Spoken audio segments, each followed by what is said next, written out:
In the red, at one of our only 2 starting locations on the map, Scrap Station, we have our first Zerg. I thought I was going to bring the name up. He is CoCa. Named after Coca-Cola. Take that, ST. Zergs naming themselves after drinks. Still waiting for Xenix Jaeger Bomb or something like that, but there's still time. Oh my god, I just got Kelly to spit Coke all over herself. Kelly's giggle makes her sound like a little chipmunk. This is very cute. Over here in the blue, we have our other Zerg. He is from Code S and is named... Wait for it. Maybe we're not going to do that intro. Oh, yes we are. Leenock for you. Sorry about that, guys.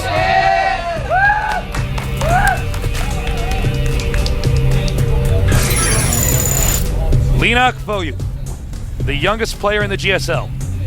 He is, I believe, only 16 years old. Really? Yeah. And I think that's Korean age. So, I mean, by Western age, he's actually 15. Okay. So we're on Scrap Station. Kind of a really common ZVZ map. And we see a lot of expansions. And then later on transiting into a huge Roach Hydra army. Yeah. Common, and also see a lot of Baneling Wars in this map, but it looks like we're not gonna see that because CoCa has pulled his drones off gas, so he might be saving up for an expansion. Yeah, I think so. Excuse me. Leenock is coming in with 6 Zerglings. I think he went for 10 pull. He actually went for 10 pull. Yeah, I just counted the drones. I was like, wait a minute. That's a quick rush. Leenock, this strategy is made of balls. Let's see if CoCa can hold it. How much damage can he do with this? Here he comes. He gets in there. He's early spot at literally the last second. Now, well, I guess he's just gonna try to deny the expansion. Okay, hold the thought. He's actually going back, but doesn't want to do much with his Zergling. If you do 10 pull, it's gonna damage your economy. The best thing you can do right now is follow up with a Baneling push, but he's not doing that either. I gotta be critical. I'm not a Zerg vs. Zerg expert, so if I'm wrong, please correct me. But I don't know why you would do a build like that on this map. You're always gonna see what your opponent's doing. There's no element of surprise. Because it's quite far. Well, you're far apart, and then by air you're close. So the Overlord always gets there. He goes, "Oh, you're 10 pulling, LOL," and he just stops it. It's not a map where the Zerg's gonna go hatch first and be like, "Oh, pull on 10. I'm gonna make a hatchery," and then he's like, "Oh, I lost." Well, the best follow-up that he could have done with that was either to slow down the extension of CoCa or to get Baneling early, but it doesn't seem like he's doing that either. So maybe he's confident with his build. I mean, the only real damage you could do was to force CoCa to get a lot of Zerglings, and you get slightly more drones than him. Yeah. But you still get an economy setback. Now, while doing tempo. We see CoCa going to get Banelings here, but he hasn't moved the Zerglings outside of Leenock's base. Just, I guess I'm a little bit more surprised. It might be a defensive Baneling opening. He's going to go for lair. It looks like CoCa going to tech to Mutas. And Leenock is also going to tech to lair, and he has 2 queens, but not getting an expansion. Getting Mutas on this map is pretty safe. They're called Mutalisks. It's not a Muta risk. Stupidest pun I've ever said in my life. Sorry, I was supposed to pretend to laugh there. Where's my time machine? Where I come back from the future and I'm like, Tasteless, listen. And I'm like, how'd you get it? He's like, don't say the stupid Mutalisk joke. I'm like, what are you talking about? It's like, you're gonna think it's funny. It won't be funny. You'll regret it for the rest of your life. Now, we only have only 2 Banelings. CoCa being very conservative here with his gas. That's smart. He's not overdoing it. Not getting overzealous with the number of Banelings he's going to use to defend. Layer almost done. You just had 2 queens to take down an Overlord. 2 Banelings is actually enough to take down any Speedling army if you do manage to catch them. CoCa has a couple of Banelings behind his Speedling's army to defend that. Not getting a Spire right now, so he's definitely going for a 1-base Muta. Oh wow, he's Infestation Pit here for Leenock. I think Leenock kind of expected that since he's getting Infestation. You know what he could do? He could fungal the Mutas. Ooh, that would be cool. Oh, the Benny gets it. Baneling's Gonna in! pirate! Oh. Oh, denied last second. Well, this is kind of not your conventional ZVZ. So me and Tasteless are actually looking at each other right now because there's no expansion. Both players are running on one base. There's no roaches, which is the most common unit for you to build in ZVZ. Especially when there's banelings involved. The guy who actually has roaches will be the one who comes up. But he's actually building infestors. Now, Leenock is poked out here with his Zerglings. He's trying to eat up his opponent's banelings. Now, I want to see the look on CoCa's face when the Mutas hatch and they get hit by an infestor. She'll be like, what? What? Where did it? No. How does he know? No way.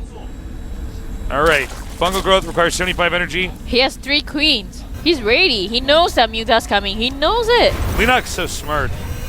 Now, CoCa is moving out here with banelings and Zerglings. This might not have been something that Leenock was prepared, Leenock was prepared for.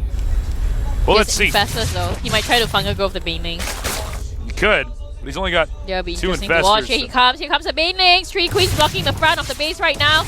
None of the banelings actually Oh my surviving God. that. Had those banelings hit the hold that thought. Nope. He doesn't want to explode that I was gonna do baneling. that. Those banelings had actually hit the infestors. Here. They have a very different looking game in a minute here. Well, now he knows there are infestors on the field and his mutas are just gonna be almost useless against infestors in Leenock's base right now. And he sees the 3 queens. He's gonna still try to go ahead because he did invest a lot in that. He's gonna go. Well, the good thing is he can go around and taking down overlords.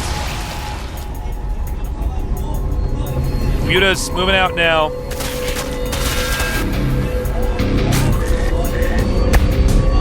How much can he do? Gonna check the expansion. Here comes the infestors. CoCa decides to back off. Catches 3 of the Mutalisk. Very nice. Oh, And look at the he can fungal again. There he is. Oh, Leenock, vote you. This is why you're one of my favorite Zergs to commentate. Wow. Tasteless, did you give him some of your power? I did. He predicted that without even scouting that. I gave him some of my toenail clippings, and that was enough power for him to come up with a strategy like this. Now, the infestors are great, normally used for defense, but now, of course, as far as CoCa is concerned, he doesn't have any offense at all. And you can tell how confident he is because he's actually expanding his creep tumors. Leenock is. Leenock definitely showing why he's going to redeem himself this season. Uh-oh. Did you see? Uh-oh. I feel like I'm no. watching Jaws. It's like, I know what is going to happen. Leenock is so good. He's going to try to come in and funga the drones. And there is really nothing much CoCa can do. CoCa is... He sees the roaches and he's like, okay, you guys can stay here. I'm gonna go into your base right CoCa now. has no idea. Oh, he's gonna split it up into 2. We're gonna see some funga action on the mineral lines there. I wonder if maybe even using the pescatarians here. Here he comes. Oh! So sick. There we go. Infestarians coming out, mowing down all the drones. Kills the queen. Roaches are not turning around. And the only question for Leenock is, can he hold this attack? If he holds this attack, he wins the game. He has a lot of spine crawlers. He's ready for those roaches. Oh my god, he's fungled the roaches. Leenock is so outclassing this guy. What a baller. 16 years old, still in high school. Only 18 Owning drones left. Code. And he's transfusing these spine crawlers. Oh my god, he's so good. And that is that. Leenock. Wow, Leenock. Leenock's pretty good. 18 drones left for CoCa there. CoCa almost lost the layer, excuse me. Uh-oh. There's more infestors on the map. CoCa actually putting spine crawlers at the front of his base. Gonna try to drone up and catch up with economy again. But the thing about Leenock right now is he doesn't have much of a ground army, but he has a very stable economy. And he can certainly try to expand right now. He's already getting +2 attacks for his roaches and +1 defense. I think what he's going to do with those infestors is he's going to volley infested Terrans over that rock and just try to shoot down the hatchery. That's what it looks like he's trying to do. We'll see, though. Well, talk about a guy being one step ahead. He's 2 steps ahead. He's 2 steps ahead. He might even be 3 steps ahead. Oh my God, that's so many steps. Leenock definitely coming up on top of this match. The thing CoCa can do right now, he doesn't even have enough upgrades to match Leenock at the moment. So maybe he can try to expand. But at the moment he tries to expand, Leenock will come in and take his expansion down. So Leenock is kind of bullying CoCa right now. I think he's actually just going to get a bunch of roaches and kill him, unless I'm mistaken here. Wait for his +2 to be up. Plus he has Tunneling Claws and Roach Speed already up.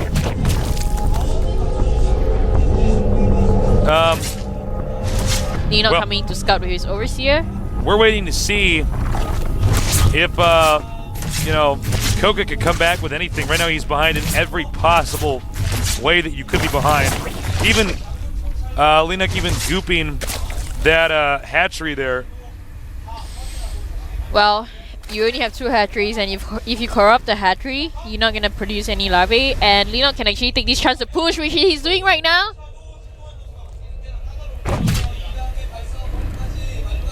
Alright, I was holding my breath. I thought the battle was about to explode just there. 7 infestors on the field right now.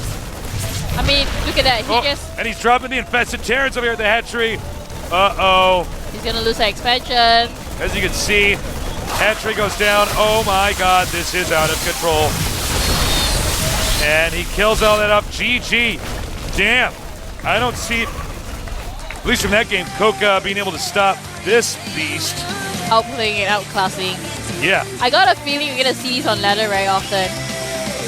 Well, I've seen infestors before, but we've never seen them quite used so well in a transition. Sometimes we see people, they get infestors and they like switch to mutas.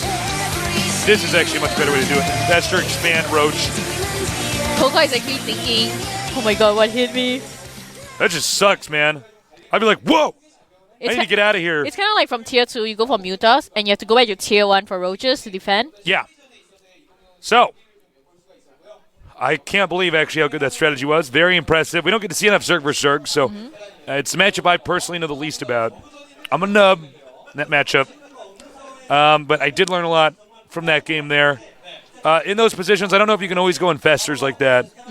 But Mutalisks are so common. That's because he went for Muta. So Leenock is like, okay, since you're going to be so greedy and go for one base Muta, I'm going to come in with infestors. And in the Zerg vs. Zerg games I've experimented with Artosis with, we find infestors to be very good just against roaches in general too. Because roaches are only good if they can actually get up and attack you. They only have like 4 range, so... And you can just like burn down your enemy by just fungal growthing him all the time. Yeah, and once you get fungal growth, there's really not like anything you can do to stop it from getting out of control. So, we're going to go to our next Zerg versus Zerg here. CoCa against Leenock. Foyu. Can CoCa come back? On Terminus. Yeah, the map is Terminus. Wasn't there a player called Terius? Terius Foyu? Yeah, no, it doesn't actually matter. Anyways, we're going to go into this game, so get ready.